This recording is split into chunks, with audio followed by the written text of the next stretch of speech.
Good morning. Welcome to another online session. Today we're going to be back with the Cambridge Checkpoint book. Let's get ready by grabbing our books and get started. Today we will be covering 4 points including important exercises.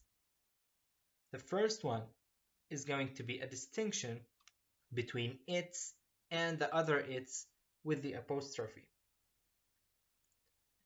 Next, we will have how to answer comprehension questions. Moving on to another point, which is using a pair of commas, 2 commas. And finally, we will have shape poems, which is a new type of poems for us.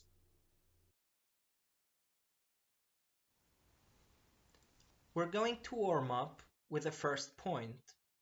It's a very easy one that I'm sure you're familiar with. You can realize the difference between its and the other its with the apostrophe.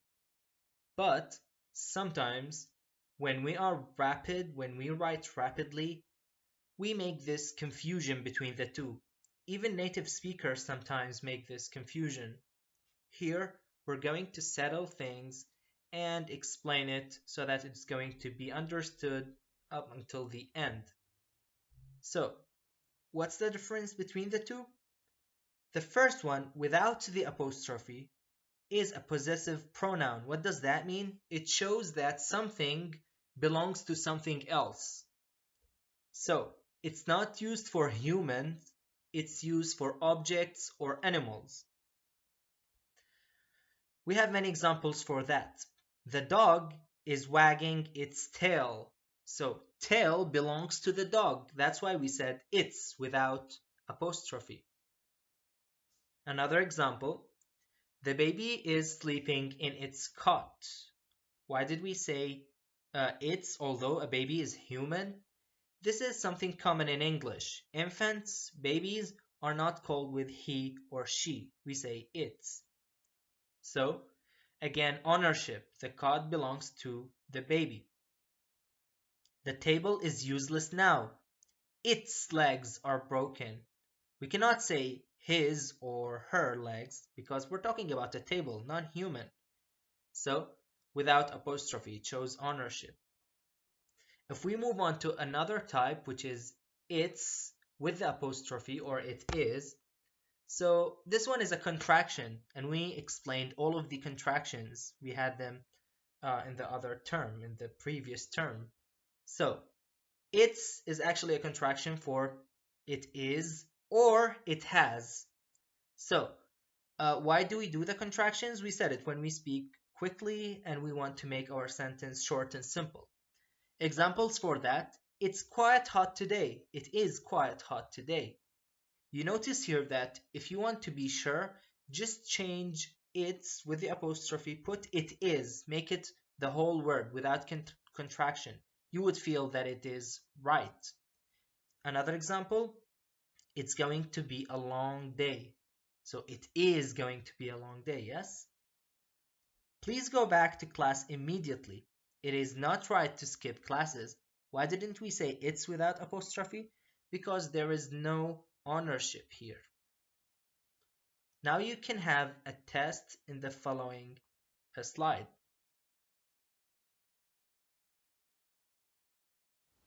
Before you launch your mini test here, you can notice that there are other techniques while you can find out to put it's without the apostrophe or it's of the apostrophe. So the first technique is changing it's with a noun plus apostrophe s. For example, the cat drank its milk. You can say the cat drank the cat's milk. It is right, however not common, because we avoid repetition. That's why we change the cat's with its, the pronoun. But it's another way to find out your correct answer. The other technique is already explained when we said to change it's, the one with the apostrophe, with 2 words, it is, to find out if you're right or wrong. So now I will let you stop the video and start solving these 15 sentences. After that, answers will be given by me. Now that you've finished, we can give the answers. My dad says it is very cold in Canada today. Why did we say it is? Because there is no ownership. Number 2, the dog ran away because dash collar came loose. So this one contains ownership. Collar belongs to the dog. So we would say because it's without the apostrophe. Number 3, the robber broke into the car and stole its contents. Why? Again, these contents belong to the car. So it is its without apostrophe. Hurry up. It is nearly time for school. Why not its without apostrophe? Because there is no ownership. So it's with the apostrophe. 5, dash my sister who has won the competition, not my brother. It is my sister who won the competition, not my brother. No ownership. Again, we're just referring that my sister was the one that won, not the brother. 6, the house lost its roof during the storm because the roof belongs to the house. And I'm sure that you can continue all of these sentences now by your own. Moving on to our next topic, which is answering comprehension questions. You already learned how to answer comprehension questions by doing the two processes, skimming and scanning. While here, we're going to learn how to develop our answers to make them even better. So, it's sometimes acceptable to find the answer in the text and copy it, while it is much better, you have a better thing to do, is to change words in your answer to show that you really understood the question. Because when we give you these comprehension texts, we want to learn whether you understood what's written, not just to find similar words and bring it. We said it, it will be better to change. So how to change? We will give you some techniques here. The first one is using paraphrasing. We explained paraphrasing before, which is writing the sentence in your own words. So by paraphrasing, you can change many things. Another way is just to use one or two synonyms. If you use some synonyms in your answer, instead of saying big, you can say, for example, large. It will show that you have some understanding of what's happening. Another way, which is changing word order where possible, of course. Not all the sentences, the word order can be changed. But sometimes when it's possible, it's a good way just to change the word order and adding some synonyms. Remember, one note. Your answer should have the same information, which means what? You shouldn't change the meaning. Whatever is given in the text, you're just giving it in a different way, not to change it as a meaning. So you should keep the meaning right and do not change the information. So the text also, when you answer, your answer shouldn't be much longer than the original answer. Why? Because if you make it really long, I'm not saying if you make it like 1 or 2 words more than the original, it's going to be fine. But if you make it much longer, it means that you're giving details from you, which is not right. You should stick to the text.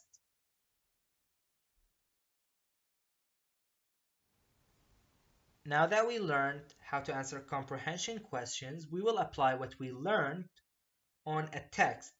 This text is in page 83 and 84. It's entitled A Rattling Experience. So, I would like you to stop the video and start reading this text. When you read it, we will try together to answer its questions in exercise 2. Okay, now that you've finished reading the text, let's try together to answer. It will be all about answering comprehension questions. Remember, we will not take the same as what's written and put it in the answer. We will try to add some differences, to do some synonyms, to do some paraphrasing, all the techniques that we learned. So, the first one. What happened when the writer heard the rattle of the snake as described in paragraph 1? If you go to paragraph 1, you can see this incident directly. It's mentioned there. So, the writer in the original text says, "My body leaped back into the house and slammed the door." You can mention it in many ways. You can say simply that he went back home and he was shocked. For example, you're giving the same information exactly without changing anything, just some synonyms here, just some paraphrasing. So the answer that we will give here would be, he swiftly went back into the house and closed the door. And the surprised snake disappeared. This will be the answer for the first question, A. Now for B, the question says, why do rattlesnakes bite and what are the effects as described in paragraph 3? If you go to paragraph 3, you will see the answer. The answer says, they don't bite until they are severely provoked, which means that if they are getting angry. So we can write it in any way that we like in the same meaning, different words. What would the answer be? They bite only if frightened or touched. By the way, the answer contains many other information, that's why it's long. And the poison causes extremely unpleasant reaction, but normally not death, provided medical treatment is available. That was the answer for the question in B. C. How did the writer capture a snake as described in paragraph 5? How did he catch it? We will see the answer also mentioned here. The answer in paragraph 5 is obvious. He is saying that he fashioned a nose at the end of a long pole and snared a snake, and continues the answer. So we're going to write it in our own way, saying, for example, he caught the snake by making a loop tied to the end of a stick and trapped the snake around the center of its body, which enabled him to put it into a box and shut it inside. This is the way how you answer comprehension questions, by changing some words, by paraphrasing. Nothing hard. In page 85, we have exercise number 3. It contains A and B. A is for finding synonyms for the words in bold, and B is for having these words, their meanings from the text. You should find these words in the text, the same meaning. So the first one, you have 5 words: clutching, seldom, startled, excruciating, and intact. Clutching would be holding, seldom rarely, startled would be shocked, excruciating would be agonizing. If you remember the word agony that we had before, it means painful. Intact is untouched. Now, for B, all these answers are given again. Downward movement, it's descent. Way of seeing is perception. All of these are given for you. You can copy them.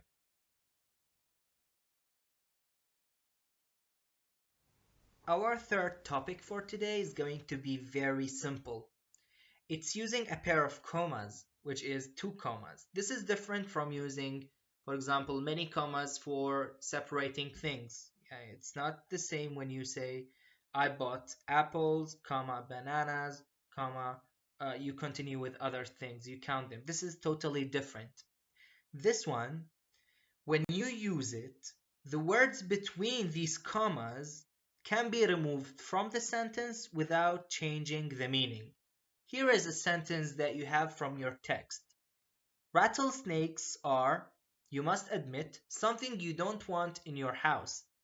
It's like saying something, and in the middle of saying it, you just address your hearer. You tell him something in the middle, like, for example, listen to me very well. So it doesn't change anything. Look at the sentence. When you take out between the commas, the sentence will simply be rattlesnakes are something you don't want in your house. Did the thing between commas make any difference? Of course not. That is how you use pair of commas. It's totally different, as we said, from using other types of commas.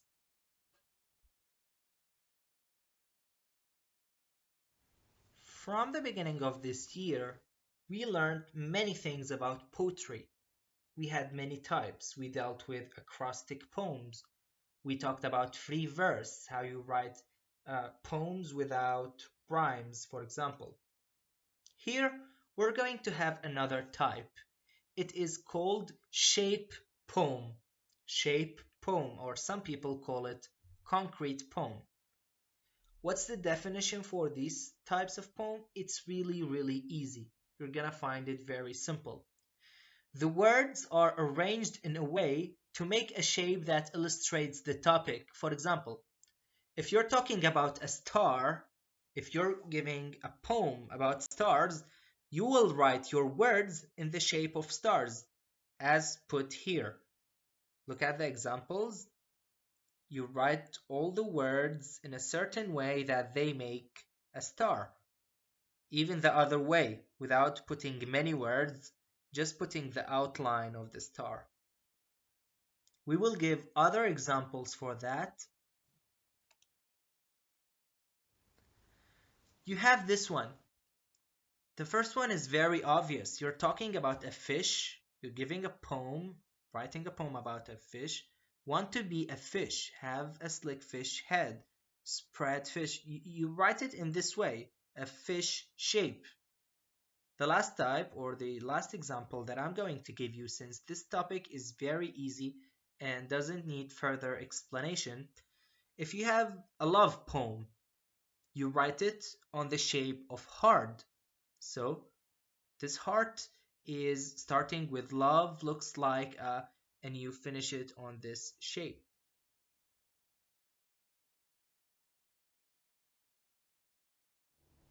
In page 88, you have a text which is the world in a wall. I want you guys to read this text right now, and after you read it, we have exercises or we have some things to solve before it in page 87. While you try to finish it and answer these questions in page 87, we will try to do it together after that. Even in the next lesson for tomorrow, we're going to continue with this text, the same text. So it's really important for you to read it right now. Now, we can continue with the exercises, the three that we talked about. As we said that we're going to solve these exercises, this is page 87 and starting with A. 3 sentences that need summarizing. By the way, these sentences are not the ones that need summarizing. We're talking about situation. The first situation in the text is how the boy found scorpions. So we're going to summarize it in one word without extra details, without all these examples that we have. Only one simple sentence. He found scorpions by removing plaster from a garden wall. Nothing else, as we said. No unnecessary details. Remember that you can always use compound sentences. It doesn't make any problem if you have two sentences made as one sentence with and or but. So, number 2, what happened when he found them? Whatever was mentioned in the text, all these things, we will summarize them all in one sentence. The scorpions didn't move except to raise its tail if the boy got too close, or hide again if it got too hot. One sentence again. Last one. How he felt about scorpions. You may have so many feelings there. The boy was explaining how he felt. However, we will do it in one sentence. He found them fascinated and liked them and the way they behaved. So he liked them and liked the way they behaved. That is for the first exercise for A. You may copy it. And now we're going to move on to B. Moving on to B, the instruction in B wants us to find all the words that describe the shape of scorpions. Notice here that you have some metaphors, that you have some similes. So let's give the answers for this one. The first one, as though he were made out of polished chocolate. That's a simile. It contains as. Number two, flattened oval bodies. Again, it's describing the appearance of these scorpions. Neat crooked legs. Enormous crab-like claws. Simile. Again, we have like. We have here bulbous, which is describing the claws. As neatly jointed as armor. That's a simile again. The tail like a string of brown beads. Simile like. A sting like a rose thorn. Again, a simile. So many similes and metaphors could be found in this text. All of these are explaining and describing the bodies of these scorpions. For the last exercise for today, we're going to find out why does this boy is calling the scorpion as he, and we should comment on what is the importance of pronouns, like what do they add. When in writing you see you, it's referring to the reader. So we will have the answer for this one. Calling scorpions as he shows his affection and makes them seem harmless. He's talking in a good way about them. Calling the reader you involves the reader in the child's viewpoint and makes his experience seem universal. So he's involving the reader through calling it for or calling him you. You think that you're talking to him.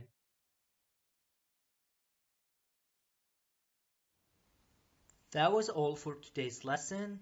I really appreciate your efforts. And finally, I just want one task from you is to solve two exercises in this unit, Unit 7, in your workbook, page 43 and 44, exercise 1 and 2. Thank you so much again.